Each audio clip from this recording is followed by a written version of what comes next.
No sé muy bien cómo abordar este tema porque es un tema muy extenso, quiero hablar de muchas cosas, muchos números. Obviamente no solo me voy a ceñir a los números de Fermat, es más bien un poco una excusa para hablaros del propio Fermat, uno de los mejores matemáticos relativos a la teoría de números que ha existido nunca, y a sus teoremas, ¿vale? Son dos teoremas súper importantes dentro de las matemáticas, sobre todo uno ha dado mucho que hablar. Y quería aprovechar esto de los números de Fermat para introduciros un poco más al mundo de la teoría de números, porque está muy bien todo esto de, pues, numeritos, tienen propiedades y tal, pero hay una cosa, un pilar dentro de esto que son las ecuaciones diofánticas, de las que quizás las he citado en algún momento, pero no os las he definido como tal, y quiero que las veáis un poco, ver algunas de las más famosas, un poco un procedimiento así, cómo podría resolverse alguna. Quiero que veáis un poco cómo va todo esto, porque de verdad es algo vital y crucial dentro de esta rama, ¿vale? Así que vamos a ello. Pero antes, por supuesto, lo prometido, vamos a ver lo que es un número de Fermat. Como os decía, con los números guapos y atractivos, a veces hay definiciones en matemáticas que se aplican a dos cosas distintas.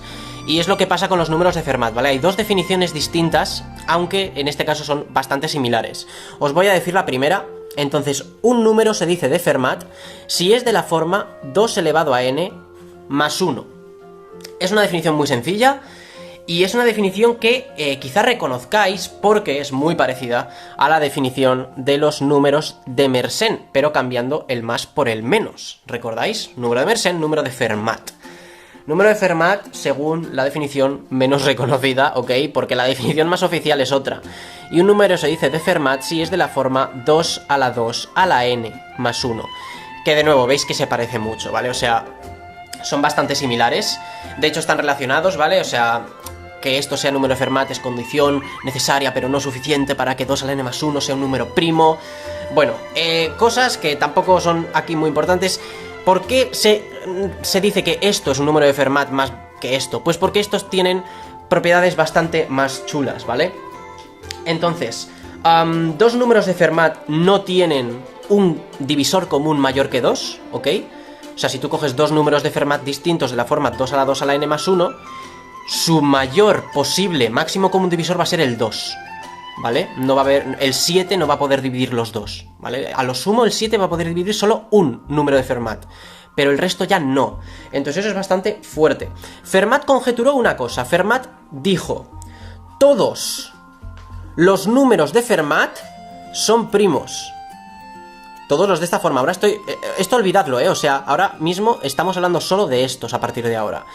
Fermat conjeturó que todos los números de Fermat eran primos, bastante contundente. Pues no, Fermat, hijo, la verdad es que aquí fallaste, no todos son primos, hay contraejemplos bastante. Claro, es que el pobre Fermat no podía calcular, o sea, estamos hablando del 1600, ¿vale? O sea, que este no es de los modernos. O sea, no tenía una computadora que le pudiera hacer los cálculos. De hecho, 2 a la 2 a la 6 más 1 ya falla. O sea, que no estamos hablando de un n inmenso. Con n igual a 6 ya estaba. Pero claro, él no lo pudo probar, lo conjeturó y ya está. De todas formas, más tarde, Eisenstein, un matemático que también, si habéis estudiado teoría de números, es famoso, conjeturó otra cosa parecida, ¿vale? Que es que, bueno, igual no todos, pero entonces vamos a decir que por lo menos hay infinitos primos de Fermat, podríamos decir, ¿no? Primos de Fermat. Bueno, esta conjetura sí que aún no está probada, ¿vale? Esto no se sabe. No se sabe si hay infinitos, lo cual, pues, es curioso. Los únicos números de Fermat primos que se conocen son el 3, el 5, el 17, el 257 y el 65.537. Estos son los únicos, que son precisamente 2 a la 2 a la 0 más 1, 2 a la 2 a la 2 más 1, 2 a la 2 a la 3 más 1, 2 a la 2 a la 4 más 1 y 2 a la 2 a la 5 más 1. O sea, los 5n primeros. Y ya a partir de ahí, no, o sea, los que se han encontrado son todos números compuestos. Es curioso, de hecho, a ver, es muy improbable. Se piensa que no hay infinitos primos de Fermat, o sea, que la conjetura de Eisenstein es falsa. Eso es lo que se piensa, pero no se sabe. Hay una fórmula para generar números de Fermat, no primos, de Fermat, que son Fm, vamos a llamar a F sub m el enésimo número de Fermat, es igual a el número de Fermat 0 más por el primero, por hasta el m-1 más 2, ¿ok? Esto, si tú coges todos los anteriores, los multiplicas y le sumas 2, te da el siguiente número de Fermat. Del mismo modo que había un test para, dado un número de Mersenne, saber si era primo o no, el test de Luca y el test de Luca-Lemmer, ¿recordáis? Hay también un test para saber cuándo un número de Fermat es primo. Se llama el test de Pepin, un señor que asumo es francés, y que dado, pues como digo, un número de Fermat, 2 elevado a 2 elevado a n más 1, lo que dice el test de Pepin es que este número es primo si, solo si, ojo, 3 elevado a este número menos 1 dividido entre 2 es congruente menos 1 módulo Fn. Ahora en un momento explico ya lo que es esto de congruente porque lo vamos a estar usando. Pero antes de nada, decir que esto, ¿vale? Este test de Pepin se cumple no solo para el número 3 como base. Si usamos otros números también. ¿Qué números? Pues en concreto el 3, el 5, el 6, 7, 10, 12, 14, 20, 24, 27, 28, voy a parar por razones obvias y etcétera. Y estos números para los cuales se cumple el test de Pepin se llaman números élite, lo cual pues es un nombre bastante curioso que por supuesto debéis saber. Y decir que de estos los primos pues tienen un valor especial, son el 3, el 5, el 7, el siguiente ya sería el 41 y el siguiente el 15.361 y estos son pues eso, los números élites primos, ¿no? Entonces nada, pues una definición curiosa, números élite, como el Samu y la Rebe, pues lo mismo pero en matemáticas. Ahora sí vamos a explicar qué es esto de las congruencias. Genial, pues vamos a ver qué es todo esto de las congruencias, y esto tiene que ver con una disciplina de las matemáticas que se llama aritmética modular. Entonces, A se dice congruente a B módulo C si A dividido entre C da de resto B, ¿ok? Eso es lo que significa. O, equivalentemente, si lo preferís, si A menos B es un múltiplo de C. Se puede leer de esas dos maneras. A los programadores igual os sirve mejor A porcentaje C es igual a B, ¿vale? De nuevo es exactamente lo mismo, ¿ok? Y nada, es una cosa, ya os digo, súper importante. Vamos a ver unos cuantos ejemplos para que asentéis esta definición. Entonces, por ejemplo, 10... es congruente 4 módulo 6. ¿Veis por qué? Porque 10 entre 6 da de resto 4, o 10 menos 4 es múltiplo de 6, ¿vale? Vamos a ver otro. 27 es congruente 5 módulo 11. ¿Por qué? Porque 27 dividido entre 11 da de resto 5, o 27 menos 5 es múltiplo de 11. Notad que B siempre va a ser menor que C, ¿vale? Porque si es mayor siempre vamos a poder seguir haciéndolo más pequeño. Eso es una propiedad curiosa, que ya os digo, esto es hacer cuentas y practicar hasta que entendáis bien la definición, ¿eh? Se puede ver también fácilmente que todo múltiplo de un número n es 0 módulo n, y se pueden hacer cosas también con negativos. Por ejemplo, menos 1 va a ser congruente 40 módulo 41. Y ya os digo, esto de aquí es importantísimo y de lo cual salen resultados cruciales dentro de la teoría de números, como puede ser el algoritmo extendido de Euclides, la identidad de Bezout o el teorema chino de los restos, ¿vale? Este teorema es súper importante porque nos sirve para resolver sistemas de ecuaciones modulares. Por ejemplo, este problema que estáis viendo ahora en pantalla, podéis incluso pausar e intentarlo. Es curioso porque así lo ves a simple vista y parece un problema de primaria, pero si no sabes aritmética modular y el teorema chino de los restos, buena suerte para resolverlo. Así que eso, es muy guay. Y para acabar con esto, decir que aunque parezca una cosa como muy exótica esto de las congruencias y que no estamos acostumbrados, decir que en realidad lo estamos usando todos los días, pero no nos estamos dando cuenta. Por ejemplo, cuando nosotros miramos el reloj y vemos que son las 17, no decimos que son las 17, ¿verdad? Decimos que son las 5. ¿Por qué? Porque nosotros trabajamos en un formato de 12 horas, ¿verdad? Y precisamente 17 es congruente 5 módulo 12. Literalmente estamos usando congruencias. Y eso, simplemente quería que lo supierais. Y ahora vamos a seguir. Ahora sí, ya es hora de que os hable de los dos teoremas más importantes de Pierre Fermat. Voy a dejarme el monstruo para el final, ¿ok? Y vamos a empezar por el chiquitito, Little Fermat Theorem. Se llama literalmente así, no me lo invento. El pequeño teorema de Fermat. Si dais un curso en teoría de números, literalmente os va a salir en el primer curso. O sea, sé que es muy famoso, muy conocido y muy útil. Básicamente, el pequeño teorema de Fermat te dice que si tú coges un número y le elevas a un primo, esto de aquí es congruente. Ojo, recordad lo que acabáis de ver de las congruencias y repasadlo si no lo tenéis claro. A elevado a un primo es congruente a módulo P. Es algo muy fácil si entiendes aritmética modular, esto es súper sencillo. Si tú coges un número y le vas a un primo, si eso lo divides entre el primo, entonces te da de resto a, ¿ok? O sea, es bastante fuerte, se puede reformular de la siguiente manera, igual os gusta más esta. Un número elevado a p-1, ¿ok? Es congruente a 1 módulo p. Es decir, podéis probarlo en casa, ¿eh? Coged cualquier número, el que queráis. Vamos a hacerlo aquí, yo qué sé. Vamos a coger el 3. Y elevadlo a, elegid un primo, yo voy a elegir el 11, y lo eleváis a 11 menos 1, o sea 10, ¿vale? Pues esto significa que 3 a la 10 menos 1 es un múltiplo de 11, ¿vale? Esto es lo que dice el pequeño teorema de Fermat. Ahora mismo no lo puedo comprobar porque no tengo aquí la calculadora, pero bueno, espero que funcione. Bien, pues vamos a reescribirnos otra vez el pequeño teorema de Fermat. Repito, todo número que no sea múltiplo del primo elevado al primo menos 1 va a ser un múltiplo del primo. ¡El primo! Bien, pues si os fijáis, lo que tenemos en realidad es un test de primalidad.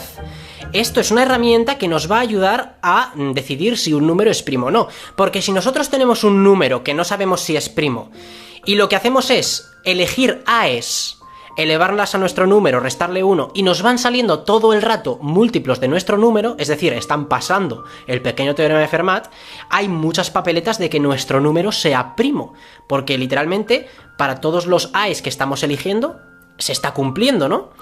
Y para esto se usa una analogía curiosa que es con juicios, ¿vale? Entonces vamos a hacer el ejemplo con nuestro sospechoso, que es el 341. Este va a ser nuestro número, ¿vale? Que queremos saber si es culpable o inocente. Es decir, si es primo o no, ¿vale? Es un poco esta analogía extraña, ¿no? Entonces, le llamamos a juicio, ¿ok? Y lo que vamos a hacer es elegir a nuestros aes y elevarlos a 341, restarles 1, es decir, hacer el pequeño teorema de Fermat para ver si se va cumpliendo, ¿ok? Entonces, llamamos a nuestros números A, que básicamente los números estos saben perfectamente si nuestro sospechoso es culpable o inocente, porque las matemáticas lo saben todo, pero algunos nos pueden mentir y otros nos pueden decir la verdad, ¿ok? Como en la vida misma. Entonces, vamos a llamar al 2, ¿vale? A es igual a 2, le vamos a elevar a nuestro sospechoso para hacer el test y le restamos 1. ¿Este número es un múltiplo de 341, que sería lo que dice el test? Pues resulta que sí. Resulta que es un múltiplo de 341. Luego, el 2 nos ha dicho que 341 es primo. Bueno, vamos a seguir probando con más aes, ¿vale? Vamos a probar con a igual a 3. 3 elevado a 341 menos 1 es múltiplo de 341. Ya os digo que si 341 es primo, todas las aes van a decir que sí es primo, ¿vale? O sea, esta es la gracia del test. Bueno, pues resulta que esto no es múltiplo de 341. Luego, como no lo es, automáticamente 341 no es primo, ¿vale? Luego ya se ha visto que 341 es inocente o culpable, me da igual la analogía que escojamos, pero 341 no es primo porque con a igual a 3 esto no se cumple y esto se debería cumplir para cualquiera para que sea primo. Bien, pues en estos casos, y esto es así, ¿vale? Tiene este nombre, 2 nos ha mentido. Nos ha mentido porque nos ha dicho que es primo, cuando no es primo. Pues a 2 se le llama un número mentiroso. En inglés, Fermat liar, ¿vale? Un mentiroso de Fermat. Y el 3 nos ha dicho la verdad, ¿vale? Luego 3 es un número testigo. Se les llama así, witness numbers. No sé, son tipos de números que están curiosos y que solo están definidos para el test del pequeño teorema de Fermat. Es una cosa curiosa. Bien, ¿qué pasa? Y esto os lo habréis estado preguntando. Si nosotros tenemos un número que no es primo, pero que cumple el pequeño teorema de Fermat siempre, como si fuera un número primo, pero no lo es. Es decir, que si vamos llamando a nuestros números AES, todos nos van a mentir, todos nos van a decir que es primo, cuando no lo es. Bueno, pues estos números existen y se llaman números de Carmichael. Espero escribirlo bien, pues seguramente no. Pero los números de Carmichael son números que logran burlar este test, este juicio que estamos haciendo, y se van a salir con la suya, ¿vale? Son culpables y el juez va a decir que son inocentes. Y el más pequeño de todos ellos es 561, ¿vale? Esto es un número de Carmichael. Y vais a ver que cualquier número que cojáis, si eleváis a 561 y le restáis 1, el resultado va a ser un múltiplo de 561. Pero 561 no es primo. 561 es 3 por 11 por 17. Los números de Carmichael son muy importantes, ya os lo digo, y también son muy escasos, ¿vale? Son muy difíciles de encontrar. Una cosa muy curiosa, vamos, a mí me parece súper interesante, es que este es el primer número de Carmichael, pero el tercero es 1729.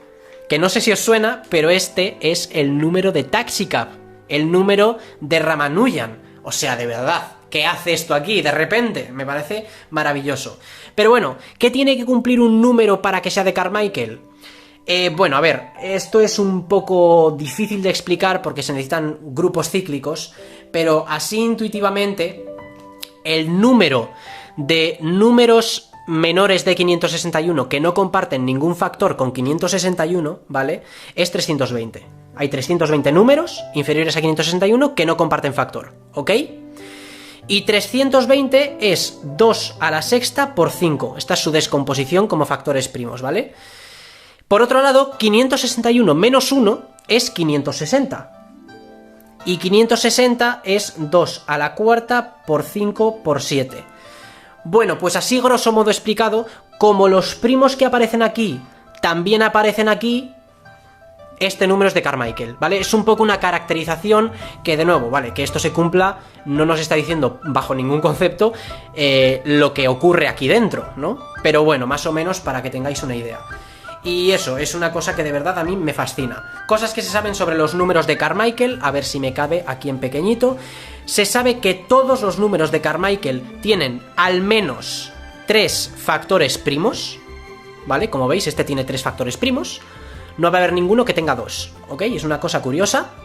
Se sabe también que todo número de la forma 6k más 1 por 12k más 1 por 18k más 1, siendo esto un primo, esto un primo y esto un primo, ¿vale? Pues todos estos números van a ser de Carmichael. Que es, bueno, pues está curioso, lo que pasa es que me ha quedado pequeñito, pero bueno. Se sabe también, esto ya es un poco una tontería, pero bueno, el número de números de Carmichael menores a un número n es mayor que n elevado a 2 séptimos. Toma y dato por la cara, porque ya me dirás para qué necesitáis saber esto. Y por último, se sabe que todos los números de Carmichael son libres de cuadrados, ¿vale? Y dibujo un cuadrado. Son square free. Recordáis esta definición de libres de cuadrados, ¿no? Que no hay ningún primo elevado a nada, como veis en 561. Así que nada, esas propiedades por ahí, y ahora vamos a seguir con algún test más de este tipo. El test de primalidad de Fermat está guay, pero están los números de Carmichael que te fastidian un poco. Por eso hay otro test que es un poco más potente, que es el test de Miller-Rabin, y por eso os lo quiero poner también, si os gusta esto de los test de primalidad, que básicamente te dice que si tú tienes un número perteneciente a los enteros, por supuesto, tal que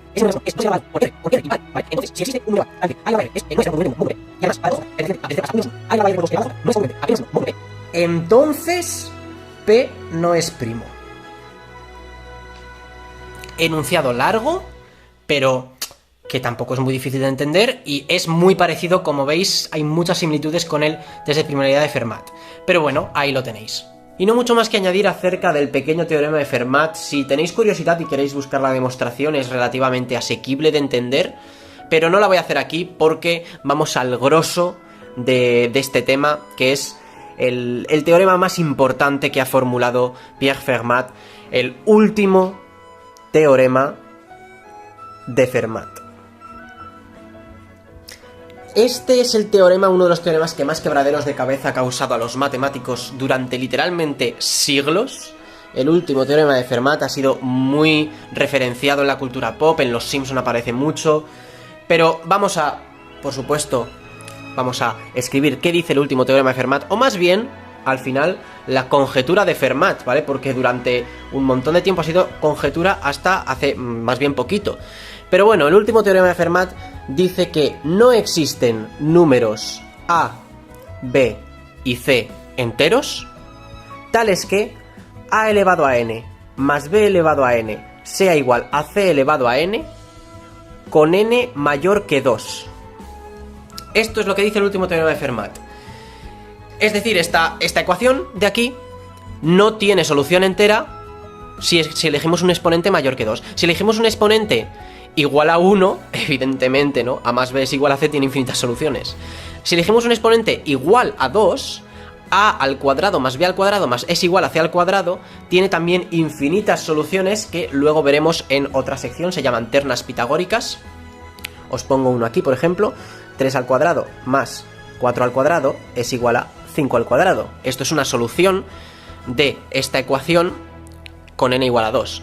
Pero si elegimos un n ya mayor que 2, por ejemplo, al cubo, no hay ninguna solución. Eso es lo que dice el teorema de Fermat. Ni con n al cubo, ni con cuarta, ni con quinta, sexta, ya no hay ninguna. Y es bastante fuerte, o sea, es un resultado muy fuerte y que la demostración de esto es absolutamente infumable. O sea, esta sí que no la vais a entender, pero vamos, ni en 5 vidas. Es una cosa increíble. ¿Quién lo probó? Lo probó un matemático llamado Andrew Wiles. Literalmente dedicó toda su vida a este problema. Desde que estaba en el colegio investigó sobre ello, se iba a la universidad a hablar con catedráticos, a informarse, hizo un montón de papers. De hecho, no demostró el último teorema de Fermat de forma directa, por así decirlo. Lo que hizo fue fijarse en otra conjetura que se llamaba la conjetura de Taniyama-Shimura, que no os la voy a decir porque ni yo la entiendo muy bien, o sea, es una cosa muy extraña que no es tan fácil de enunciar. Pero básicamente, si conseguías demostrar esa conjetura, obtenías de gratis el último teorema de Fermat, ¿sabéis? Y eso es lo que hizo. Y nada, este señor fue colmado de gloria. Ya está, o sea, más que lo que implica esto, es un poco el misticismo que hay detrás, porque tanto tiempo sin resolverse. Además, Fermat era un poquito travieso, y lo que hizo fue, en su libro, o sea, bueno, no en un libro, era un libro de Diofanto, si no me equivoco, pero vamos, como que o sea, escribió esta conjetura, y dijo: tengo la prueba, tengo la demostración, pero es que no me cabe en esta página, y ya está, y luego murió. Entonces, no se sabe si la tenía de verdad, si era broma, si pensaba que la tenía, pero en realidad había algún fallo y él no lo sabía. Pero vamos, que se piensa que no la tenía porque, o sea, las técnicas que se han usado para demostrar esto son muchísimo más avanzadas a su época. De hecho, creo que ha habido más de una prueba distinta, usando métodos distintos, alguna que usaba números peádicos, que es una cosa rarísima. Pero bueno, posteriormente, Euler, el conocido matemático, quiso hacer una especie de generalización del último teorema de Fermat, en vez de teniendo A, B y C, pues haciendo un número arbitrario de sumandos, es decir, A1 elevado a K más A2 elevado a K más más AN elevado a K es igual a B a la K. Y él lo que conjeturó es que esta ecuación no tenía ninguna solución entera de A1 hasta N y B para N menor que K. Es decir, para que esto tenga solución, el número de sumandos tiene que ser mayor o igual al exponente, ¿vale? Es una generalización del último teorema de Fermat. Lo que pasa es que esto no es ni una conjetura, ni un teorema, ni nada, porque actualmente está desmentido, ¿vale? Se encontró un contraejemplo, que es el siguiente: 27 a la quinta, más 84 a la quinta, más 110 a la quinta, más 133 a la quinta es igual a 144 a la quinta. Y una última conjetura que tiene que ver con el último teorema de Fermat es la conjetura... Y una última conjetura que tiene que ver con el último teorema de Fermat es la conjetura de Béal. ¿Vale? Básicamente lo que nos dice esta conjetura es que si nosotros tenemos a elevado a x más b elevado a y es igual a c elevado a z, con x, y z mayores que 3, ¿vale?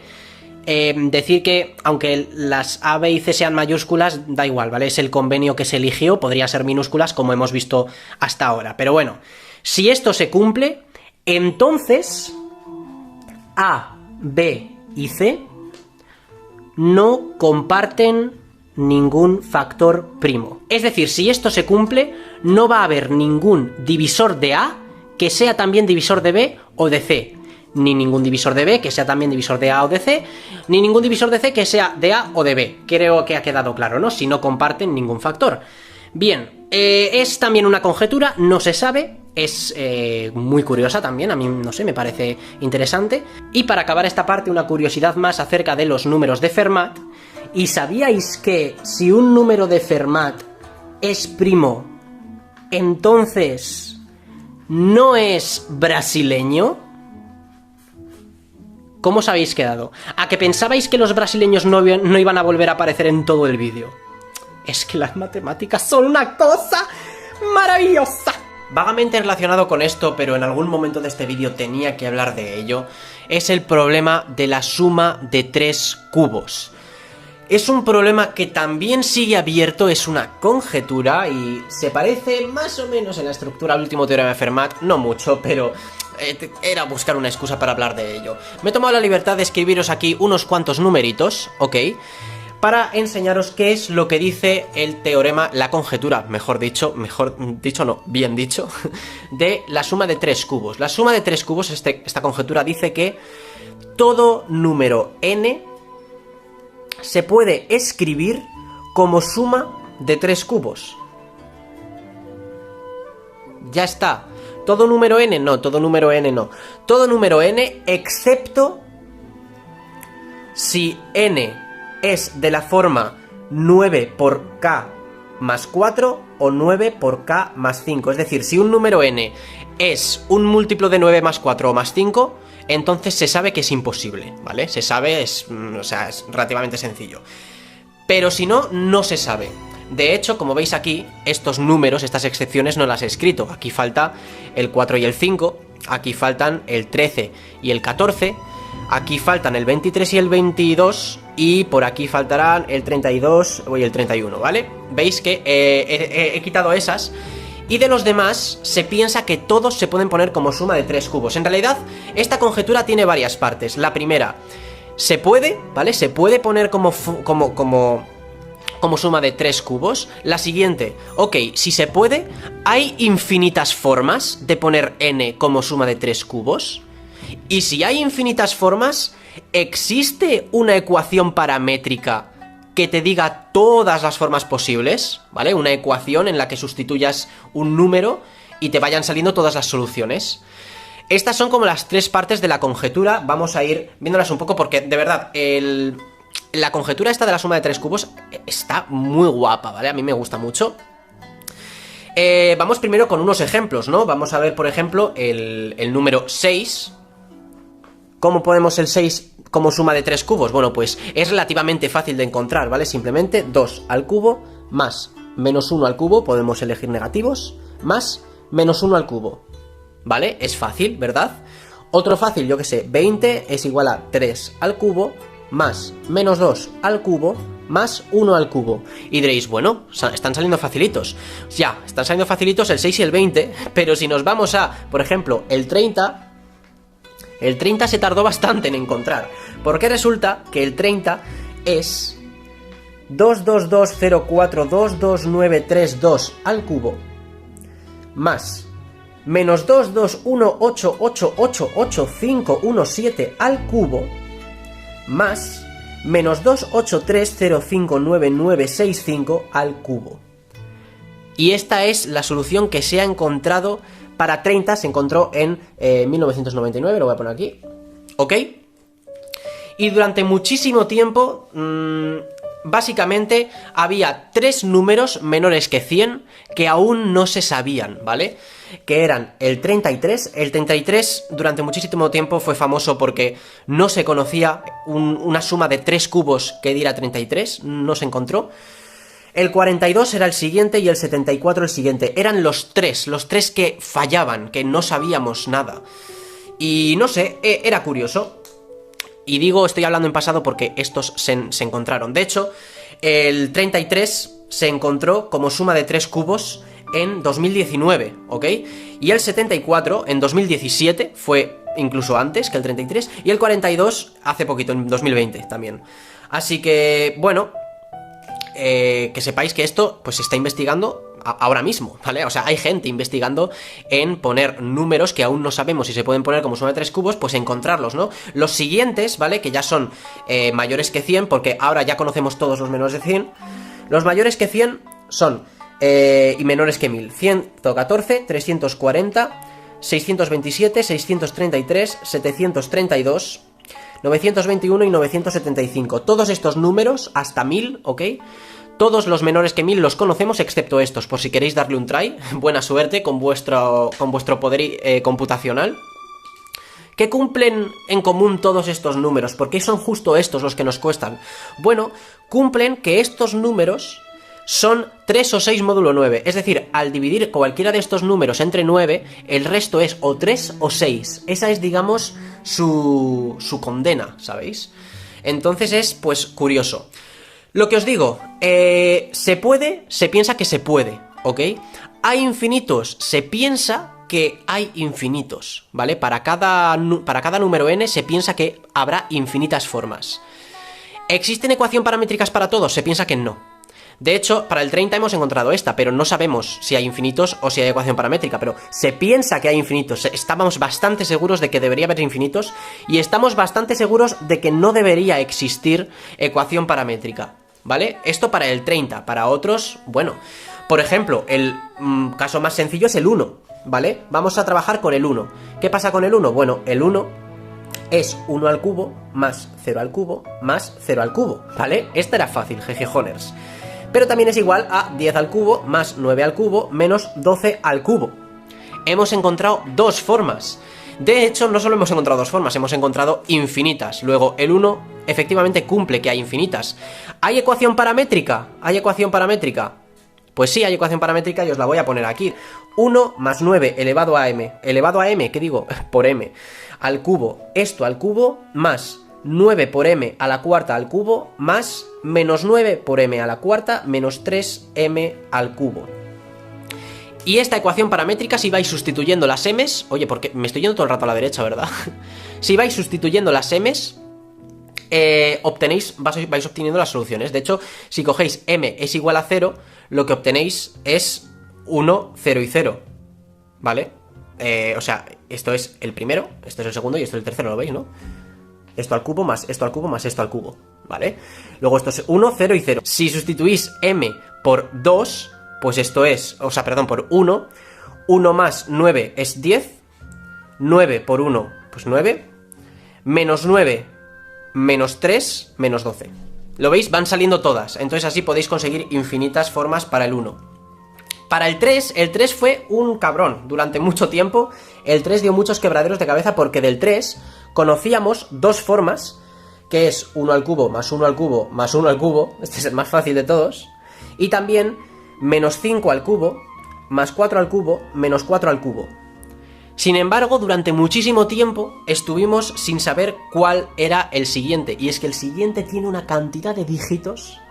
O sea, estos dos son súper chiquitos y el siguiente, la tercera forma de poner 3 como suma de 3 cubos es increíble, la pondré en pantalla en alguna anotación supongo, pero vamos, una cosa increíble. Los más avispados os habréis dado cuenta de que esto se parece bastante a los números Taxicab que ya hemos visto, ¿recordáis? Los números de Hardy Ramanujan, como el 1729, que era igual a 1 al cubo más 12 al cubo, pero también a 9 al cubo más 10 al cubo. ¿Lo veis que es como muy parecido, solo que en los números de Taxicab eran dos formas de ponerlo como suma de 2 cubos? Esto es mucho más general, ¿ok? Es infinitas formas de ponerla como suma de 3 cubos. Y no sé, está bastante guay. Entonces nada, quería hablaros de esto y... es que es eso, es que ahora mismo hay mucha gente trabajando en este problema y por eso me parece chulo. De conjeturas va la cosa porque os quiero hablar ahora de la conjetura de Catalan, ¿vale? Igual os suena Catalan porque hice un vídeo acerca de los números de Bell, Stirling y Catalan, unos números combinatorios que os recomiendo, lo tenéis en la descripción. Pero la conjetura de Catalan es un tema totalmente distinto, tiene que ver con las potencias perfectas. ¿Os acordáis de las potencias perfectas, no? Simplemente cogemos los números y los elevamos a otro número y los escribimos, ¿no? El 1 es una potencia perfecta, el 4 es 2 al cuadrado, el 8 es 2 al cubo, 9 es 3 al cuadrado, 16 es 4 al cuadrado. Esto os acordáis, ¿verdad? Los hemos visto antes, etcétera. A la conjetura de Catalan, lo que se fija no es en los números en sí, sino en los espacios entre estos números perfectos. Fijaos, entre 1 y 4 hay un espacio de 3. Entre 4 y 8 hay un espacio de 4. Entre 8 y 9 hay un espacio de 1. Entre 9 y 16 hay un espacio de 7. En el siguiente hay un espacio de 9. En el siguiente de 2. En el siguiente de 5. En el siguiente de 4. En el siguiente de 13. ¿Vale? Este es muy grande. ¿Y qué dice la conjetura de Catalan? Bueno, aquí hay uno que resalta sobre el resto, que es este de aquí. Entre el 8 y el 9, dos potencias perfectas consecutivas, 2 al cubo y 3 al cuadrado, hay solo un número de diferencia, ¿ok? Y la conjetura de Catalan lo que dice es: el único momento en el que esto ocurre para toda la recta de los enteros, el único par de números perfectos consecutivos con un espacio de 1 es este, 8 y 9. No vuelve a pasar nunca más. Y la cosa es que esto ya no es una conjetura, esto se probó. Y esto es bastante guay. No sé cuánto se probó, lo pondré en alguna anotación. Lo probó un tal Preda, lo voy a escribir, Mihailescu, ¿vale? Probó la conjetura de Catalan, que por supuesto vamos a escribirla de forma en forma de ecuación. Básicamente te dice que x a la a menos y a la b es igual a 1. Tiene solo una solución, que es x igual a 3, y igual a 2, a igual a 2 y b igual a 3, ¿ok? Es decir, 2 al cubo menos 3 al cuadrado, precisamente esto. Y es la única solución que existe. Antes de esto sí que se sabía una cosa, y es que de haber más soluciones de esta ecuación, lo que sí que se sabía es que tenían que ser finitas, ¿ok? No habría infinitos ejemplos, ¿vale? Eso sí que se sabía, pero bueno, hace poco se demostró. Me gustaría aprovechar también como pequeña digresión para enseñaros un poco como pequeña demostración lo que sería enfrentarse a un problema como este. Al final, si vais a dar un curso en teoría de números, esto es vital. O sea, este tipo de ecuaciones, que luego os explicaré un poco más en detalle porque tienen incluso un nombre, tienen una forma de resolverse que es muy... o sea, no es nada mecánica, ¿vale? Olvidaos de lo que hacíais en el colegio de aplicar ecuaciones y ya está, ¿sabéis? O sea, este paso, luego haces esto, luego haces esto. No, no, no. Resolver estas cosas requieren una creatividad casi artística, ¿vale? O sea, lo digo en serio. Y eso, como pequeña demostración, pues no vamos a resolver esto, que es grotesco, pero sí que vamos a hacer una pequeña particularización. Por ejemplo, vamos a descubrir, vamos a ver que no hay soluciones enteras para x elevado a 2 menos y elevado a 3 igual a 1 cuando y es impar, ¿vale? Sabemos que cuando y es par, esto tiene una solución, que es esta, ¿vale? X igual a 3 e y igual a 2. Pero cuando y es impar, es imposible. Luego, vamos a verlo, ¿vale? Es una particularización, pero simplemente para que veáis cómo sería. Lo primero que haríamos para demostrar esto es pasar todas las incógnitas de un tipo a un lado y todas a otro. Y si no podemos, pues son otras cosas, ¿vale? O sea, cada ecuación de estas es un mundo. Pero de este tipo así, que son facilitas, pues mira, x cuadrado menos 1 es igual a y cubo. ¿Veis que hemos intercambiado el 1 por el y cubo? Ya está. Esto de aquí, ahora se puede hacer x más 1 por x menos 1. Es igual a y cubo, ¿lo veis? Esto es lo mismo. Y aquí es cuando vamos a empezar a pensar, y vamos a pensar en temas de factores. Como y es impar, y cubo es imposible que sea par, ¿vale? Y cubo es imposible que sea par. Y cubo es y por i, ¿vale? Tiene 3 copias de i, tiene 3 veces el factor i. Por otro lado, fijaos que x más 1 y x menos 1 son dos números que están separados una distancia de 2, ¿ok? Están separados por 2. Como esto por esto es y cubo, eso significa que y es o bien divisor de x más 1 o bien divisor de x menos 1 o de los dos. Al final, cuando tú tienes un número multiplicado por otro número es igual a, pues, nm, ¿vale? Los factores de nm sí o sí van a ser factores o de n o de m o de los dos, ¿vale? Eso es fácil de ver si pensáis un poco. ¿Qué pasa?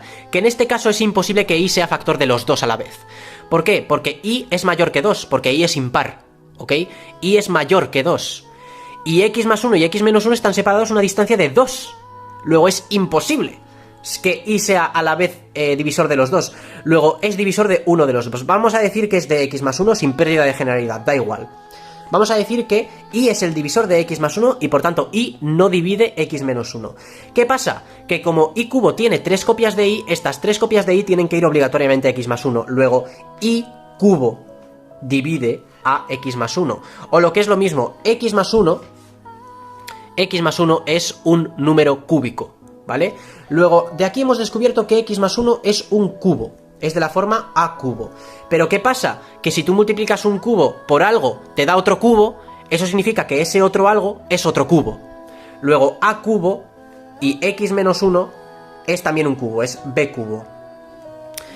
Y estos son dos cubos que de nuevo son x más 1, x menos 1, luego son dos cubos que están separados a una distancia de 2. Y eso es imposible, ¿por qué? Porque nos escribimos los cubos, 1, 2 al cubo es 8, 3 al cubo es 27, y luego se van haciendo cada vez más separados. No hay ningún par de cubos que estén separados a una distancia de 2. Es imposible. Luego, de esta forma veis que hemos realizado como muchos procedimientos mentales, creativos, originales, para poder ver que esto es imposible con y impar. Si y es par, pues y es igual a 2, y vemos que realizando otro tipo de procedimientos se puede llegar a que hay una solución, que es la de la conjetura de Catalan. Ya está, simplemente quería hablar un poco de esto. Yo creo que se ha entendido bastante bien. Voy a coger otra hoja porque ahora se viene lo chido. Última conjetura de la sección, prometido, pero es que en algún momento tenía que hablar de estas cosas porque de verdad que son muy importantes. Se trata de la conjetura ABC, ¿vale? La ABC, conjecture, ahí la tenéis. ¿Qué dice la conjetura ABC? Vale, el enunciado es un poco largo y constructivo, pero bueno, básicamente nosotros tenemos una ecuación que es A más B es igual a C. La ecuación más fácil que se os puede ocurrir, ¿vale? Así de fácil, ya está. Pero ¿qué pasa? Que esta ecuación A más B más C, lo que buscamos es que A, B y C no compartan ningún primo factor, ¿ok? Que si un primo divide a A, entonces no pueda dividir ni a B ni a C, y lo mismo para todos, ¿ok?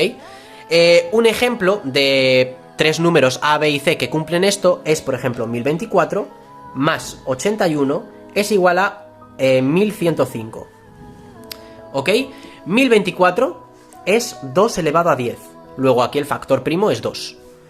81 es 3 a la cuarta, luego el factor primo es 3. Y 1105 es 5 por 13 por 17. Veis que ninguno de los tres comparte un primo con cualquier otro.